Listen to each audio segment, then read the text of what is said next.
ಶಿವಮೊಗ್ಗದಲ್ಲಿ ಒಂದು ಹುಡುಗಿ ಆತ್ಮಹತ್ಯೆ ಮಾಡ್ಕೊಳ್ತು, ಗಂಡನ ಕಿರುಕುಳ ಅಂತ ಹೇಳಿಬಿಟ್ಟು ಒಂದಷ್ಟು ಜನ ಕಮೆಂಟ್ ಮಾಡ್ತಾ ಇದ್ದೀರಾ. ರೈತರು ಮಕ್ಕಳಿಗೆ ಹೆಣ್ಣು ಕೊಡಿ, ಡ್ರೈವರಿಗೆ ಹೆಣ್ಣು ಕೊಡಿ, ಬಡವ್ರ ಮನೆ ಮಕ್ಕಳಿಗೆ ಹೆಣ್ಣು ಕೊಡಿ, ಹಂಗೆ ಕೊಡಿ ಹಿಂಗೆ ಕೊಡಿ ಅಂತ ಹೇಳೋ ನೀವೆಲ್ಲರೂ ಕೂಡ ನಿಮ್ಮ ತಂಗಿನ ಒಳ್ಳೆ ಮನೆ ಕೊಡಬೇಕು, ಗೌರ್ಮೆಂಟ್ ಜಾಬ್ ಇದನ್ನೇ ಕೊಡಬೇಕು ಅಂತಲೇ ಅಂದ್ಕೊಳ್ತೀರ. ಮೊದಲನೇ ಪಾಯಿಂಟು. ಎರಡನೇ ಪಾಯಿಂಟ್ ಬಂದು, ರೈತರ ಮನೆ ಮಕ್ಕಳಿಗೆ ಕೊಟ್ಟಾಗ ಯಾರೇನು ಸೂಸೈಡ್ ಮಾಡ್ಕೊಂಡಿಲ್ವಾ? ಯಾರು ಆ ಡೌರಿಗೋಸ್ಕರ ಆಸೆ ಪಟ್ಟು ದುಡ್ಡು ಕೇಳಿಲ್ವಾ? ಕೇಳಿದ್ದಾರೆ. ಯಾರು ಮನೆ ಕೊಟ್ಟರು ಇತ್ತೀಚಿನ ದಿನಗಳಲ್ಲಿ ಹಾಗೆ ಆಗ್ತಿರೋದು. ಹಾಗಂತೇಳಿ ಇವ್ರು ಕೀಳು, ಇವ್ರ ಮೇಲು, ಇವ್ರು ಕೀಳು ಅಂತ ನಾನಿಲ್ಲಿ ಹೇಳ್ತಾ ಇಲ್ಲ. ನಮ್ಮಪ್ಪನೂ ಕೂಡ ರೈತನೇ, ನಾವು ಜಮೀನು ಮಾಡೋರೆ. ಬಟ್ ನಾನು ಎಲ್ರಿಗೂ ಏನು ಹೇಳ್ತೀನಿ ಅಂದರೆ, ಇಲ್ಲಿ ರೈತರು ಮಕ್ಕಳು, ಗೌರ್ಮೆಂಟ್ ಆಫೀಸವರು ಅಥವಾ ಡ್ರೈವರು ಇದೆಲ್ಲ ಮ್ಯಾಟರು. ಹೆಣ್ಮಕ್ಳು ಬೆಲೆ ಯಾರು ಅವ್ರ ತಂದೆ ತಾಯಿ ಕಲಿಸಿರಲ್ಲ.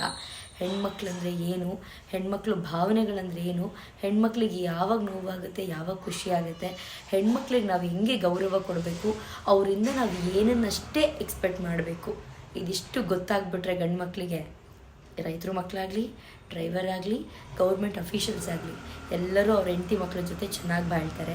ಯಾಕೆ ಇವತ್ತು ಎಷ್ಟು ಜನ ಅಡ್ವೊಕೇಟ್ಸ್ ಆಗಿರಬಹುದು, ಎಷ್ಟು ಜನ ಡಾಕ್ಟರ್ಸ್ ಆಗಿರಬಹುದು, ಎಷ್ಟು ಜನ ಗೌರ್ಮೆಂಟ್ ಎಂಪ್ಲಾಯೀಸ್ ಆಗಿರಬಹುದು, ಅವ್ರವ್ರ ಹೆಂಡತಿದ್ರನ್ನ ಅವ್ರು ಚೆನ್ನಾಗಿ ನೋಡಿಕೊಂಡೇ ಸಾಕ್ತಾ ಇದ್ದಾರೆ.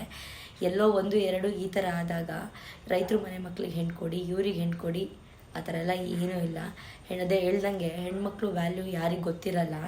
ಅವ್ನು ಎಷ್ಟೇ ಬಡವ ಆದರೂ ಅವ್ನು ನಡೆಸ್ಕೊಳ್ಳೋದೇ ಹೀಗೆ. ಎಷ್ಟೇ ಶ್ರೀಮಂತ ಆದ್ರೂ ಅವನಿಗೆ ಹೆಣ್ಮಕ್ಳು ವ್ಯಾಲ್ಯೂ ಅಂದರೆ ಏನು ಅಂತ ಗೊತ್ತಿಲ್ಲ ಅಂದರೆ ಅವ್ನು ನಡೆಸ್ಕೊಳ್ಳೋದೇ ಹೀಗೆ. ಒಂದಿನ ಅವಳು ಸಾಯ್ತಾಳೆ, ಇಷ್ಟೇ. ಬಟ್ ನಾನು ಎಲ್ರಿಗೂ ಏನು ಹೇಳ್ತೀನಿ ಅಂದರೆ, ಸಾವೇ ಕೊನೆ ಅಲ್ಲ. ಪ್ರಪಂಚ ತುಂಬ ವಿಶಾಲವಾಗಿದೆ. 4 ಮನೆ ಕೆಲಸ ಮಾಡಿ ಆರಾಮಾಗಿ ಬದುಕಕ್ಕೆ ಬೇಕಾಗಿರೋದು ಗಾಳಿ, ಊಟ, ಇದೆರಡು ಮೇಯ್ನಾಗಿ ಬೇಕಾಗಿರೋದು. ಆಮ್ಲಜನಕ ಅಂತ ಏನು ಹೇಳ್ತಾರೆ ಅದು. 3 ಹೊತ್ತು ಊಟ, ಮೈ ತುಂಬ ಬಟ್ಟೆ, ಇಷ್ಟೇ ಬೇಕಾಗಿರೋದು. ಇಷ್ಟಕ್ಕೆ ನೀವು ಯಾರ ಮೇಲೂ ಒಬ್ಬರ ಮೇಲೆ ಡಿಪೆಂಡ್ ಆಗೋ ಅವಶ್ಯಕತೆ ಇಲ್ಲ. ಮನೆಯಿಂದ ಹೊರಗಡೆ ಬನ್ನಿ, ನಿಮ್ಮನ್ನು ತಂದೆ ತಾಯಿ ಸೇರಿಸಿಲ್ಲ ಅಂದರೆ ಹೊರಗಡೆ ಹೋಗಿ ಬದುಕಿ. ಪ್ರಪಂಚ ಸಖತ್ ವಿಶಾಲವಾಗಿದೆ. ಅದ್ರ ಬದಲು ನಿಮ್ಮ ಪ್ರಾಣ ನೀವೇ ತಗೊಂಡ್ರೆ 3 ದಿನಕ್ಕೊಂದು ತಿಥಿ, ಸಮಥಿಂಗ್ 12 ದಿನಕ್ಕೊಂದು ತಿಥಿ, ವರ್ಷಕ್ಕೊಂದು ತಿಥಿ, ನೀವಲ್ಲಿ ಕ್ಲೋಸ್. ನಿಮ್ಮನ್ನು ಯಾರೂ ನೆನ್ಪಿಟ್ಕೊಡಲ್ಲ. ಸೊ ನನಗೆ ಇದನ್ನು ಹೇಳಬೇಕು ಅನ್ನಿಸ್ತು, ಹೇಳಿದೆ ಅಷ್ಟೇ.